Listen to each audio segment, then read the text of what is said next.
Leo Kingsley grew up in a small Missouri town, a place where everyone knew everyone else, and every event in someone's life immediately became public knowledge.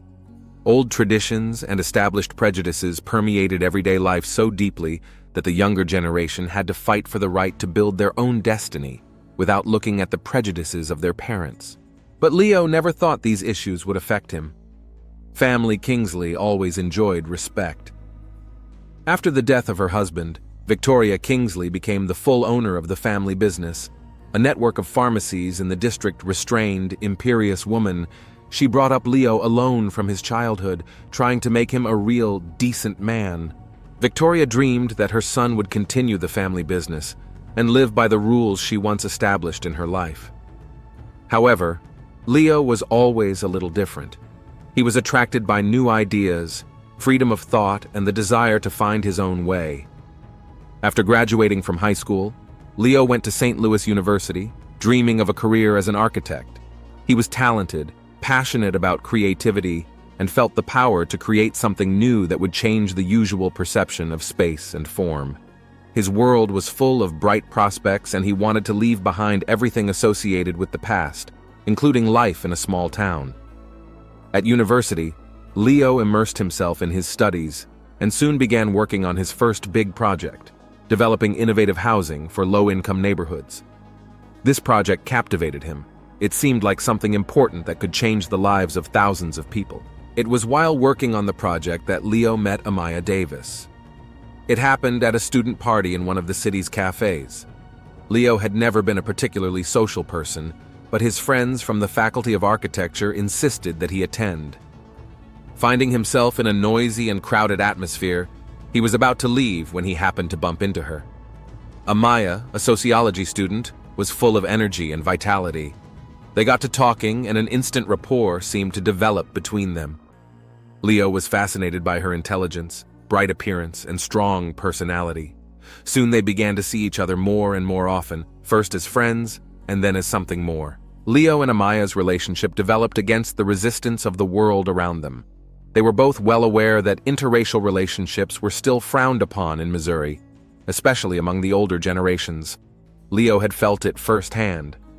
At the university, they'd encountered leering glances and strange whispers as they strolled across campus hand in hand. Amaya, on the other hand, was calm. She grew up in a large, loving family where she was always taught to be strong and ignore hate or prejudice. Her parents, former civil rights activists, supported her in every endeavor, but she knew that life would not be easy. Over time, Leo and Amaya's relationship grew into something serious. They began to spend more time together, sharing their dreams and plans.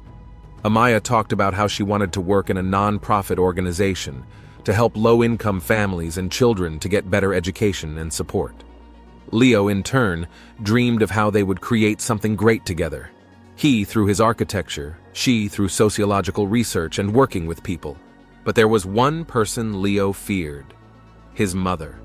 Victoria was always in control of her son's life, meddling in his affairs, monitoring his progress and choices.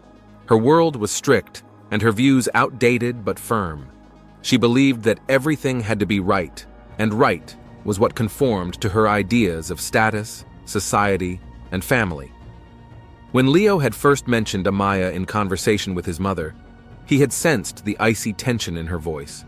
She hadn't shown much interest in her son's new girlfriend, but had made several hints that a relationship with someone outside of their circle could turn into trouble. Leo had long delayed the moment Amaya met his mother. He had hoped that Victoria would soften when she saw how much he loved the girl. But as time went on, it became inevitable. They agreed to meet at Victoria's house on Saturday night. Leo, nervous, drove to pick up Amaya and tried to allay his fears on the way, but Amaya was calm. She knew that meeting Leo's mother wouldn't be easy, but she believed that love conquers prejudice. When they entered the house, Victoria met them in the living room. Her face was impenetrable, cold. She politely extended her hand to Amaya, but her gaze spoke volumes. Amaya sensed it immediately: hidden contempt and wariness. Victoria watched every word carefully, trying to keep her tone neutral, but the coldness in her voice was impossible to miss. That evening, the conversation didn't go well. Victoria inquired about Amaya's future plans, her family, and her origins, but in every question there was distrust and hidden aggression. Leo felt the tension, but didn't know how to diffuse it. After dinner, when Amaya left, Victoria couldn't stand it. She was frankly annoyed and told Leo that the relationship was wrong. She insisted that such a girl could not be part of their family, could not understand their lifestyle, their values. She even hinted that such a relationship would ruin Leo's future, career, and reputation. "You just don't understand," Victoria persisted. "These things don't go away, Leo. You have to think about the future, about your life. How are you going to run your business if everyone sees you with her?" Leo tried to explain to his mother that his love for Amaya was genuine, that she was smart, kind, and ambitious, but Victoria wouldn't hear. To her, this relationship was a threat. She couldn't allow her son, the heir to the family, to tie his life to someone from a foreign world. She didn't yell, didn't raise her voice. Victoria never allowed herself to show emotion. But in her cold certainty, Leo realized she would not relent. After that conversation, Leo couldn't find peace for a long time. He loved his mother despite her rigidity, but his love for Amaya was real. He couldn't imagine his life without her, and the realization that he would have to choose was tearing him up inside. But Amaya was worth fighting for. A series of difficult months loomed.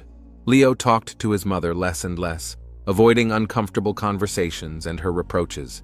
He realized that her racist views were something he couldn't change, but he wasn't ready to leave Amaya for his mother's peace of mind. Leo and Amaya's relationship grew despite all the obstacles. Each new meeting brought them joy, gave them a feeling of warmth and mutual support. They loved walking around the university campus, hiding in its quiet corners, or sitting together in a St. Louis park, discussing the future, their joint plans and dreams. Leo began to realize that Amaya wasn't just a girl he wanted to spend time with, but a person he wanted to build a life with. Her intelligence, kindness, and ability to see only the best in people drew him in more and more. Amaya was also completely consumed by their relationship. Her friends noticed how she blossomed when Leo was around. She was always beckoned by his intelligence and gentleness. They were completely different people, growing up in different worlds. But that's what connected them, opposites that complemented each other. One day, sitting on the banks of the Mississippi, they discussed the future. Leo told Amaya about his project, the development of environmentally friendly housing for poor families. He dreamed of building homes that were not only beautiful, but also affordable for those in need. Amaya supported his idea, seeing it as a chance to change the lives of many people. "I want you to be there for me when this becomes a reality," Leo said, holding onto her hand. "You understand people. You know how to support them, inspire them. I want us to do this together." Amaya smiled and looked into his eyes and said, "We will definitely do it together, Leo. I believe in us." These words further strengthened their bond, but deep down, Leo felt that there was a shadow that was spoiling their perfect picture. And that shadow belonged to his mother. After that unfortunate meeting with Victoria, Leo tried to avoid talking about his relationship with Amaya in her presence. However, his mother never gave up trying to make her opinion known to him. Every time Leo returned to his home, the atmosphere became tense. Victoria did not speak directly, but her words always carried hidden hints, coldness, and rejection. At first, she started with neutral questions about Leo's career, about his studies and plans, but the conversation always somehow imperceptibly turned to his personal life. "I still don't understand what you see in that girl," Victoria had once remarked over dinner when Leo had come to check on her. "She's not from our world, Leo. Can't you see that?" Leo remained silent. He was tired of his mother's constant attempts to interfere in his life and keep them apart. But Victoria wasn't going to give up. She began to act more cautiously, more cunningly, realizing that open accusations would not have the desired effect. The further Leo and Amaya's relationship went, the more Victoria began to feel her loss of control. Her son, who had always listened to her advice, who had been everything to her, was now slipping from her grasp. Her hatred for Amaya was so strong that she began to look for ways to destroy their union. She often held girly meetings with her friends, where the topic of race relations and cultural differences always took center stage. Victoria surrounded herself with like-minded women, women who shared her views and were supportive in her intentions to save Leo from making the wrong choice. At such meetings, plans were discussed on how Leo could be persuaded to end the relationship. "You have to be more persistent." One of her neighbors, Marilyn, a gray-haired woman who, like Victoria, believed in the strictness of family tradition, told her, "If he sees her every day, they'll only bond more tightly. You have to show him that she will ruin his life. That kind of relationship never ends well." With each passing day, Victoria grew more determined. She realized that soft methods were no longer working, and as she watched Leo drift away from her, she began to plan more aggressive moves. Leo increasingly noticed oddities in his mother's behavior. She spent a lot of time on phone calls, interrupting them when he approached. Sometimes, when he visited her, Victoria would rush off somewhere, citing business, but never explaining what that business was. Her demeanor became mysterious, wary. Leo began to worry that his mother was hiding something from him. Victoria's conversations with her friends and neighbors became increasingly tense and even frank. She wasn't shy about saying that she considered Amaya a threat.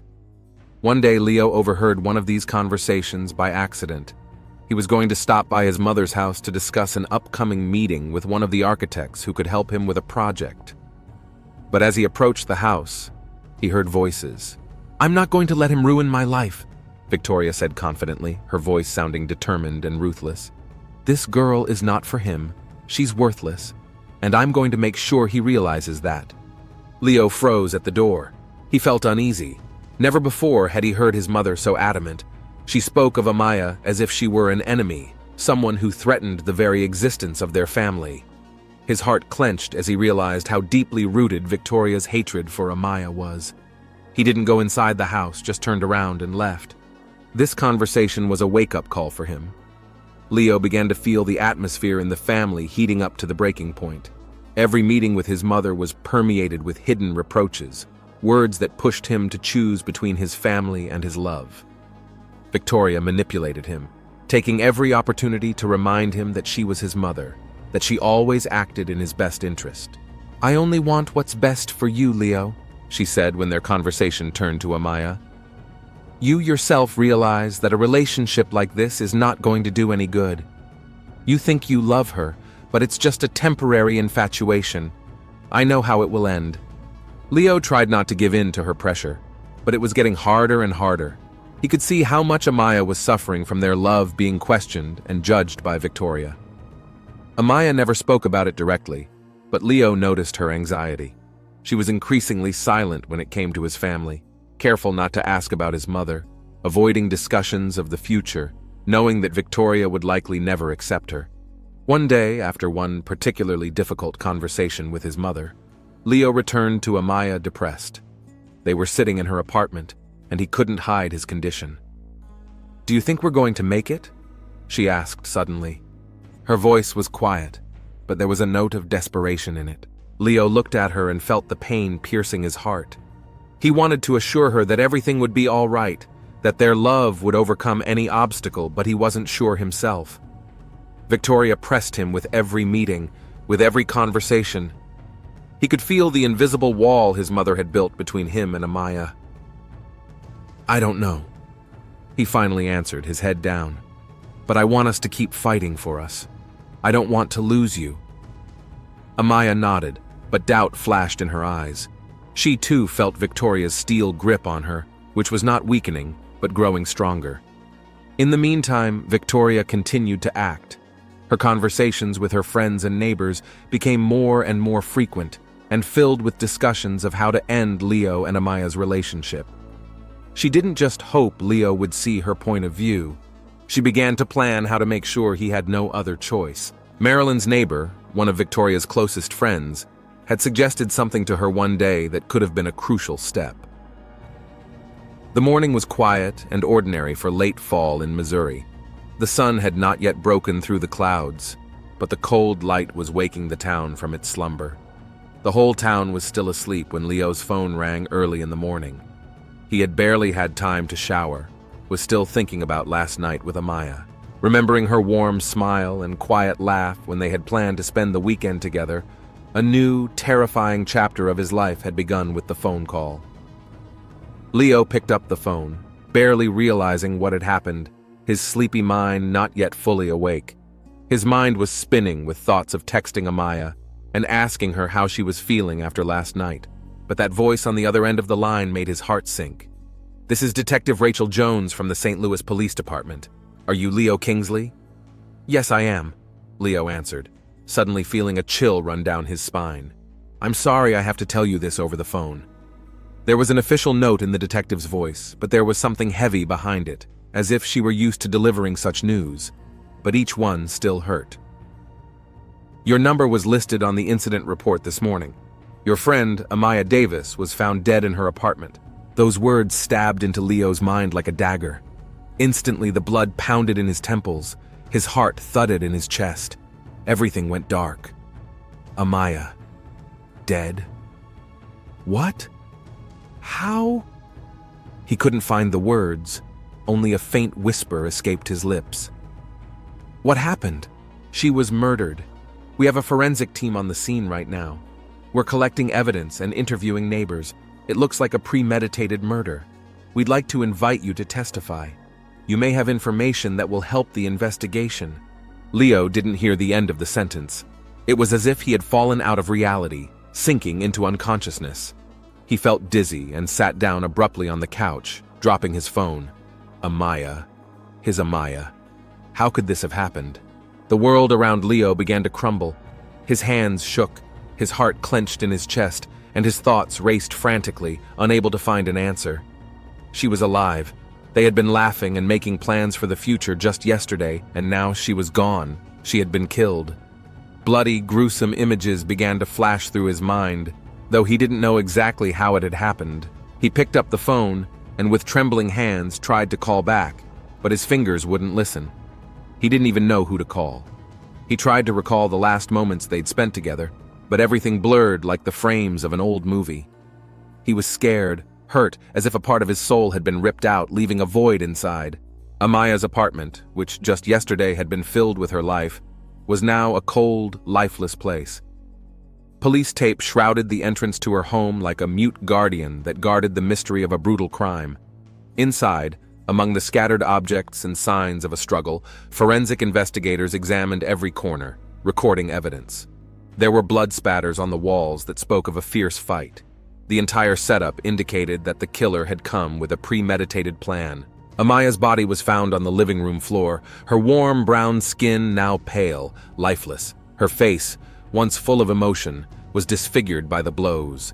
The blue and red marks on her body said she had been tortured before her death. It was brutal, relentless violence, and the killer clearly wanted her suffering to be long. Amaya's eyes were closed, but there was still a stamp of pain and horror in her face, as if even in the last seconds of her life, she couldn't believe this was happening to her. Detective Rachel Jones, standing in the corner of the room, watched the examination. She had seen many crimes before in her career, but this one was particularly gruesome.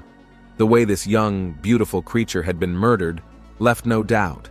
The killer didn't just want her dead, he enjoyed her suffering. It was pure evil. One of the officers approached her with a report. "We found signs of forced entry at the bedroom window. The killer probably entered the house through the backyard. There's also signs of a struggle. She tried to fight back, but it was unequal. We can't tell exactly when it happened yet, but judging by the condition of the body, the murder happened around 4 in the morning." Jones nodded, looking around. Her attention was caught by the pictures on the wall. Pictures of Amaya smiling, being with her friends, and with Leo. She picked up one of the pictures and scrutinized it closely. Leo Kingsley, a white guy, had gone to the same university as her. Their affair had obviously been stormy, full of passion, but that kind of relationship always attracted attention, especially in a small town. "We need to talk to Leo Kingsley," Jones said, returning the photograph to its place. "He should be aware of what happened, and he can probably help us figure out who might have hated her so much." Leo sat in his car, unable to move. He didn't understand how he had come here, to Amaya's house, but he realized he couldn't go any further. The tape that read, "Police, no entry allowed," stood out in blinding yellow against the gray day. Police cars with blinkers made the whole thing a scene out of a horror movie that somehow turned out to be his life. His world had crumbled.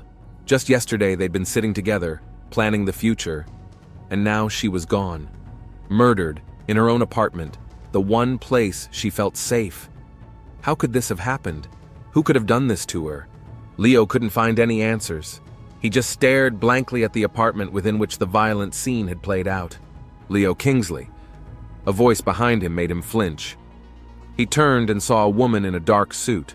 Detective Jones approached him, scrutinizing his reaction. "It's me," Leo said in a hoarse voice. He wasn't sure he was able to speak, but something inside him was holding on, as if his very existence now depended on learning the truth. "I'm sorry we met under these circumstances." Jones paused, as if giving him time to collect himself. "You knew Amaya Davis. We found your number among her contacts." "Yeah, we've met," Leo said, keeping his eyes on the apartment. "What happened? Why was she killed?" "That's what we're trying to find out." Jones nodded. She watched his face carefully, catching every emotion. "Can you tell me the last time you saw her? Was there anything strange going on lately?" Leo tried to remember. Nothing seemed strange. They were happy, making plans for the future, and now... "No, there was nothing strange. We were together yesterday. Everything was fine. I don't understand who could have done this. She didn't hurt anyone." Leo's voice was shaking. He tried to make sense of what was happening, but he couldn't. He wanted to scream out of helplessness. Jones nodded and made a note in her notebook. "You were with her all the way through the evening, right? Around 9 p.m.? Leo nodded. "We broke up around 9. I drove home. She was fine." Jones looked at him understandingly. "We'll talk again. I realize this is a shock to you right now, but we'll need to discuss her background, her enemies. We'll definitely find out who did this." Detective Rachel Jones stood in silence at the crime scene, studying every corner of the room where a young girl's life had been cut short too soon. The dim daylight shone through the dirty window panes, casting long shadows on the floor. The room was empty, except for a couple of police officers methodically searching the room for evidence.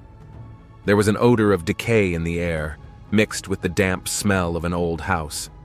Everything looked suspiciously neat, as if the very process of life itself was sterile and death was cold and cruel. Amaya Davis was found in her bedroom lying on the floor, her body horribly mutilated, deep cuts on her arms and neck, signs of strangulation. Everything indicated that the killer had acted in cold blood, with the clear intention of taking her life. The bloody footprints stretched across the house, but the scene itself seemed too elaborate. It wasn't like a random crime.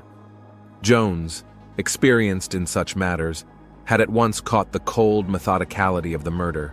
Now that the crime scene formalities were complete, Rachel focused on the next step. She had to figure out who killed this girl and why. Her first thought was that the crime could have been related to a personal relationship. Could it be related to race? After all, Amaya was dark-skinned, and Leo was white. But my gut told me it was more complicated than that. There was nothing random about this, and it wasn't just an outburst of rage. Someone had planned this in advance. Leo Kingsley returned home after his conversation with the detective, utterly devastated. He felt lost, as if he had been ripped from his familiar life and thrown into a world where nothing made sense. The pain of loss was burning his heart. He sat on the couch, covering his face with his hands, and tried to comprehend what had happened. Amaya wouldn't be around anymore. Her laughter, her eyes, her voice, all gone in an instant. Victoria Kingsley, his mother, sat beside him, seemingly immersed in her own thoughts. Her face remained cold, unemotional, but Leo couldn't help but notice the strange aloofness that had been building since he'd started dating Amaya. Victoria had always been against their relationship, but now her behavior was even more puzzling. Leo thought back to the day he had first brought Amaya home. Victoria had been friendly then, but something in her demeanor betrayed an inner tension. She scrutinized Amaya as if trying to find flaws in her. Leo had always thought it was out of character for his mother to accept a girl of another race as her son's girlfriend. But he never thought it could go this far. Several hours passed. Leo couldn't sit still. His thoughts kept returning to his conversation with Detective Jones. She was asking questions about his last encounter with Amaya, about whether he had seen anything suspicious. But most importantly, Leo couldn't get the thought out of his head that there was something much more to Amaya's death than just personal animosity. That night, Leo couldn't sleep for a long time. He tossed and turned in bed, feeling the weight of pain and guilt weighing on his shoulders.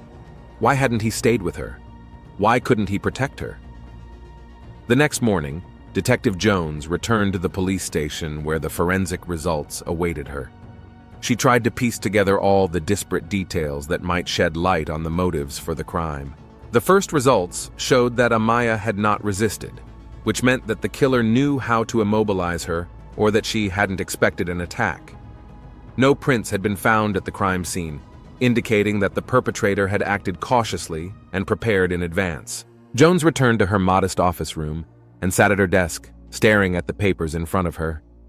Her thoughts kept returning to Victoria. The woman seemed far too calm and poised. Even amidst the death of the girl her son seemed to be so deeply connected to. Her unemotional reaction to the tragedy could have been the result of shock, but Rachel couldn't shake the thought that there was something more behind it. Sometimes a detective's intuition suggested more than the clues. Days went by, but Rachel had no tangible leads. She returned home each evening, trying to forget about the case at least temporarily, but thoughts of Amaya and her brutal death wouldn't leave her alone. She replayed over and over in her head every detail, every conversation, every piece of evidence. On the third day after the investigation began, Jones decided to return to the Kingsley home and conduct more interviews. She needed to learn more about Leo's family and their relationship with Amaya. When she pulled up to the house, the street was quiet. Victoria opened the door, greeting her with the same cold, impenetrable stare. "Can we talk?" Rachel asked, trying not to show her tension. Victoria nodded slightly and let her inside. There was absolute silence in the house, as if time had stopped here. They sat down in the living room where Victoria offered tea, but Jones declined. "I want to ask you a few more questions," the detective began, pulling out a notebook. "Sure," Victoria replied, her voice steady but her eyes wary. "You've known Amaya for a long time, but I'm interested in your personal opinion of her. How did you feel about her relationship with Leo?" Victoria paused for a moment, as if considering an answer. Her hands trembled slightly, but she quickly pulled herself together. "I always wanted the best for my son. Every mother wants her child to be happy. But to be honest, I never thought their relationship would last. They were too different. The world we live in doesn't tolerate that kind of union." Jones caught the slight note of contempt in her voice, even though she tried to be diplomatic. Victoria made no secret of her opinion, though she tried to put it in polite phrases. "Have you ever expressed your displeasure to your son?" Jones asked, not taking her eyes off the woman. "We've talked about it." Victoria tensed a little. "But Leo is a grown man. He made his own choices. I couldn't interfere." Jones took note of her words, continuing to scrutinize Victoria's expression. Something elusive read in her eyes. Maybe it was guilt, maybe something more dangerous. After a brief pause, Rachel stood up. "Thank you for your answers. If I learn anything new, I will contact you." As she walked out of the house, she felt like Victoria had been giving her a longer stare than she should have. Jones felt an icy chill run down her back. Something wasn't right. Leo, meanwhile, remained utterly confused. His life had fallen apart, and he was growing more and more distant from his mother with each passing day. Gloomy thoughts began to form in his mind. He remembered moments when Victoria had talked to him about race, about how hard it would be to live with Amaya. Those words had sounded like a prediction in his head, but now they seemed ominous. Detective Rachel Jones was walking down the narrow hallway of the police station, holding a thick folder of collected documents from Amaya's murder case. It had been weeks since the day her body had been found in her own home, but the case wasn't moving forward as quickly as she would have liked. Every day, Rachel became more and more certain. She was facing a carefully planned crime. The usual spontaneous impulse of a murderer was ruled out. Cold-blooded calculations were behind this murder. The last few days she spent in reflection, rereading the testimony and analyzing the evidence. Gradually, one disturbing detail began to emerge, and it drew her attention more and more. Victoria Kingsley's phone calls. She'd checked the record several times, and each time she'd gotten the strong feeling that Leo's mother was hiding something. Victoria seemed too cautious, too controlled for a man who'd lost his future daughter-in-law. Her behavior didn't match her natural reactions to the tragedy. Rachel was sitting at her desk one evening, going through the phone records printouts when she noticed several strange numbers that Victoria had called in the final days before Amaya's murder. Rachel's gaze stopped on one number that recurred particularly often. It was an unknown cell phone number, registered to a fake person, a common practice for those who prefer to hide in the shadows. She immediately made a request to the Communications Security Service to get more information. The answer came the next day. The phone belonged to a man whose name made Rachel anything but suspicious. It was one George Blade, a name that had long appeared in police circles. He had been suspected of carrying out contract murders more than once, but he had always managed to get away with it.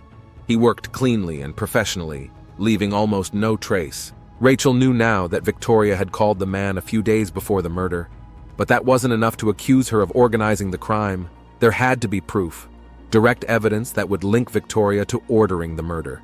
Over the next few days, Rachel immersed herself in Victoria's financial records. She requested her bank statements and soon discovered what she was looking for. Among the many transactions, mostly for expensive items and mundane expenses, there was one transaction that caught her attention. A few days before the murder, a large payment had been transferred from Victoria's account to an account registered to the same Blade. It was the first real break in the case, but Rachel knew she needed more information to get Victoria out in the open. She began working through George Blade's bank records to see if he'd received any more suspicious payments. Gradually, the ball of lies began to unravel. Blade had received money from Victoria several times over the past few months. These transfers clearly indicated an arrangement between them. Rachel felt like the whole picture was finally starting to come together, but she needed more. Proof that Victoria was the one who had initiated the murder. Victoria Kingsley lived in her cozy home on the outskirts of St. Louis. Every day seemed normal to her, as if Amaya's death hadn't changed her life. She went about her business, meeting with friends, going to social events. But behind the outward serenity was an intense anxiety. Victoria knew that her son was no longer the boy she could control. Leo was becoming more and more distant, and every interaction they had was colored with coldness and suspicion. One evening, Leo approached his mother in the living room. Her face was still as cold and detached as ever, but there was a slight shadow of concern in her eyes. "Mom, I want to talk to you," he began. Victoria folded her hands in her lap, as if expecting an unpleasant conversation. "About what?" she asked, trying not to show her excitement. "About those phone calls you've been making. I know you were talking to someone just before Amaya was killed." His voice shook with tension. Victoria pressed her lips into a thin line, her eyes narrowed. "I don't know what you're talking about. You're looking for blame in the wrong place, Leo. This is a tragedy, and I'm suffering too." But Leo couldn't believe her words anymore. Every day, he became more and more convinced that his mother was involved in the death of his beloved. He didn't know how far it went, but he intuitively felt that her influence had played an important role in this terrible tragedy. The next day, Detective Rachel Jones finally gathered enough evidence to arrest Victoria. Financial transfers, phone calls, connections to George Blade. Everything pointed to her as the mastermind behind the murder. Rachel realized that Victoria couldn't stand the idea that her son could commit his life to a black girl. The racist prejudice and deep-seated hatred lodged in her soul drove her to take the drastic step of ordering the murder. When Rachel and her team arrived at Kingsley's house, Victoria met them with icy calm. Her face didn't flinch when the detective charged her with organizing Amaya's murder. Victoria hadn't tried to justify herself, hadn't made any glib statements. Only one sentence of hers made Leo freeze with horror. "Everything I've done for you, Leo." Her voice was cold, but full of confidence. "I was trying to save you from a mistake that would have ruined your life." Leo stood back, unable to believe what he was hearing. His mother, the woman who had been an example to him all his life, had turned out to be a monster who had destroyed his happiness for the sake of her prejudices. He felt a storm of anger and frustration brewing in his soul. The words stuck in his throat, and he looked at Victoria with cold detachment. "You ruined everything," he said finally, his voice full of bitterness. "You ruined me." As Victoria was put into the car to be taken to the station, Leo was left standing in front of the house watching the car drive away. His heart was broken, not only over the loss of Amaya, but over the betrayal his own mother had inflicted on him. Rachel watched in silence, realizing that for Leo, this story ended not only with the death of his lover, but also with the loss of his mother, albeit in a different way. She knew that this day would stay with him forever, as a monument to a broken life and shattered dreams. Victoria Kingsley sat in the interrogation room, her face still as cold and impenetrable. She saw no fault in what had happened. To her, it was just a matter of her son's survival, in a world where she didn't think he could be with someone like Amaya. "I did what I had to do," she told Detective Jones without averting her gaze. "It's not a crime, it's a mother's duty." Rachel Jones looked at her with regret. Those words, filled with equanimity and prejudice, were the final blow in this tragic story. Leo never saw his mother again,